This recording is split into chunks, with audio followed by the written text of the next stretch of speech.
My name is Tony Rhoden. I come here today to talk about my family and the memories that I have of them.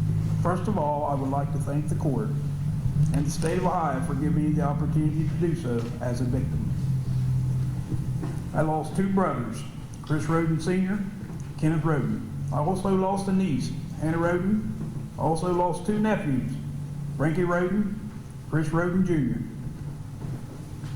I also lost a cousin, Gary Rhoden. I also lost a sister-in-law, Dana Rhoden Manley. I also lost my nephew Frankie's fiancée, Hannah Hazel Gill. My brother Chris, my mom's son. As a boy, he always had a lot of questions, just about things like, Tony, why does the chicken have two legs? Or, Tony, why does the water flow that way? He loved playing in the creek.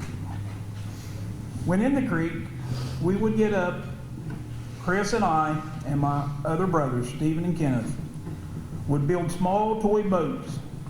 We'd use whatever we could find, and we'd have boat races. I would let them win sometimes. 3 of them, 1 of me. We would take 5-gallon buckets and get behind skunks that was in our garden. Sneak, put the buckets on them. Catch them. So catching them in buckets, but not thinking about how to get the lids off of the buckets without getting sprayed. So we would turn them loose. To this day, I do not know how we didn't get sprayed. Chris hated school. As a young boy, I would have to chase him down and carry him to the bus. We all would wait for the bus to pull up the lane. Then, when it would, he would run across the cornfield. But later, as a teenager, he began to like school a little better. But still didn't want to be there. He could go 3 days a week and still was able to get straight A's. He could not wait to get a job and make money. I always admired his ability to watch and learn. Him and I and Rhoden, our boss, and a gentleman by the name of that we called Paul. Paul was 70 years old at the time. We built a playground, a pirate ship, just from us 4 getting together and talking. Chris always had the ability to look at a project and bring it to life. I love that about him. Chris got married and had 3 kids. He loved them. Was a big softy when it came to them, and I would talk about parenting with him a lot. Chris loved to work. He loved spending time with his family.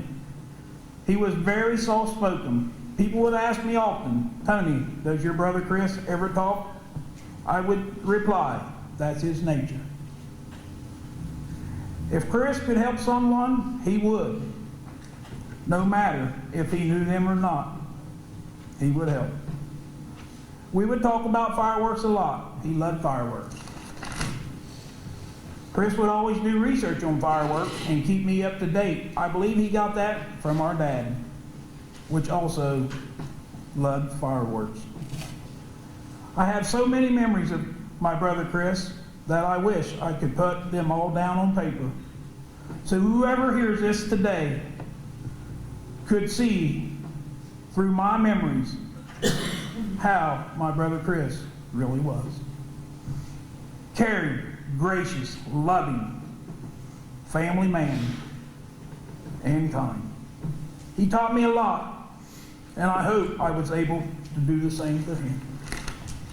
His life cut short by selfish acts of others. My brother Kenneth, my mom's son.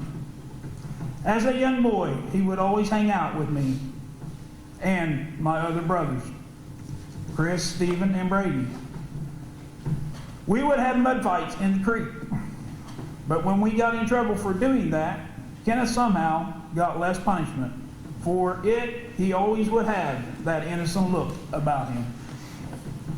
As a young boy and a teenager, he was a hard worker, loved old cars and old trucks, even at a young age. Loved his family, and he always showed it. When he married, he adopted 2 kids, loved them as his own. True love, he always had a way of showing them. I always admired that about him, the love he had for his kids, and not just his kids, all kids. I always felt I was the lucky one to be able to work with him and just see how, as a hard worker, he really was. A gracious, kind, caring, loving man. So many memories of him makes me very sad. When I think of him, he had so much to offer other ones. His love for other people, all cut short by selfish acts of others. My niece Hannah, at a young age, her toys was hers. But if she liked you, then you could touch them, then play with them. When she became a little older, she would tag along with her brothers, Frankie and Christopher, come to my house to play pool with my kids. I had to be a referee in those games quite often. At a young age, she had 2 kids of her own. Right from the first one, you could see the love and caring she had in her for her kid. A true love from your mother touches the heart. She had that. Her children will not get to experience that from their true mother. My mom's granddaughter, her life cut short by selfish acts of others. My nephew Frankie, as a young kid, he would get into everything. When times at my house, he would want to touch whatever he could. I would tell him, leave that alone or I will cut your ears off. He loved the outdoors, loved to hunt. We would talk about it often. I miss those conversations. He had 2 children.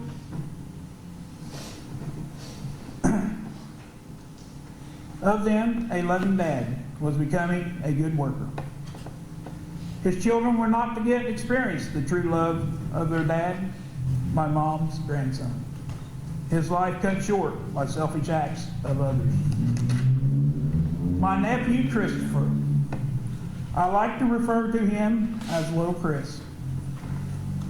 When little, he would walk around with his belly hanging out, his shirt. I would tell him, pull your shirt up. He would, but then that belly would pop right back out. If it had a motor on it, he was on it. He loved riding motors. One time my boss at work let him take a brand new Reaper. They were like small Jeeps for a test ride. My boss told him, do not go off the main road in the campground. Did he listen? Nope. Went trail riding and found the biggest mud hole he could and buried that Reaper in it. Well, guess what? Guess who got the phone call? Uncle Tony, he says. What are you doing? I say, house chores. He says, drop that and come get me. I am stuck in a mud hole. So we talked a bit, so I leave to get him out of the mud hole. When I arrived, he and his friend Tyler had that Reaper buried so bad you could barely see the seats. Took me a while to get it out. After that, I believe my boss had to sell it as a used one. Mud stains was not coming out. Little Chris gets his driver's license. Hitting me up for gas money. Gosh, anybody that has got their license for the first time knows that feeling. That feeling of freedom, hanging out with friends, driving around, and listening to music. My mom's grandson, his life cut short by selfish acts of others. My cousin Gary, my mom's nephew. As a kid, he would put rocks in my boots because he thought it was funny. As he got older, he liked pestering people. He knew if he pestered you enough, he would get a laugh out of you. He would always help people. I would be working with him. We would stop at store to get something to drink. I'd say, Gary, go in and get us something to drink. And he would. But he also bought lottery tickets out of my money. Loved his family. His life cut short by selfish acts of others. My sister-in-law, Dana, my mom's daughter-in-law, always spoke her mind. She would come to my house and tell me what I needed to do at my own house. When she walked in a room with other people in it, she would always have people laughing. She loved people, and it showed. She loved her family, would do anything for them. Her life cut short by selfish acts of others. Also, my nephew Frankie's fiance, Hannah Hazel Gilly, just started their lives together. Very nice, respectful person. I always like to refer to her as Little Hannah. She told me that was fine if I did that. She could tell, I could tell, that she was going to be a good mother to her newborn that she just had. Her life cut short by selfish acts of others. I have talked about each one of my family members a little bit, but to really know who they was as a person, we would have to talk about all the memories of them all. Now I would like to tell a story that is true to its core. On November the 13th, 2018, there was an arrest in the murders of my family the same year around Christmas time. My sister Wilma played phone tag back and forth, trying to get the authorities to let Sophia and Bullvine spend Christmas dinner at our family. So it happened, and all the kids just loved him.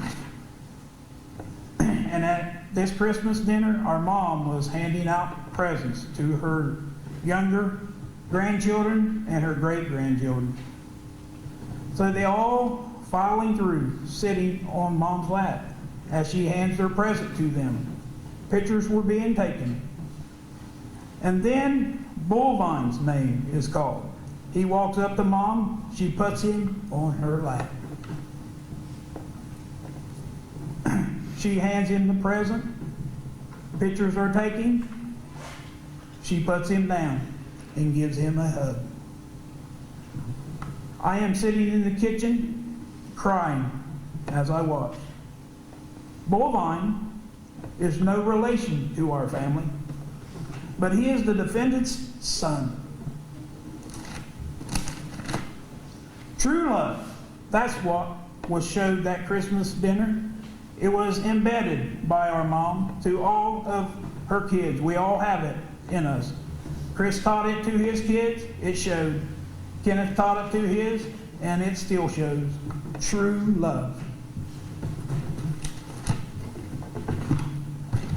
I'd like to read this statement from my mom.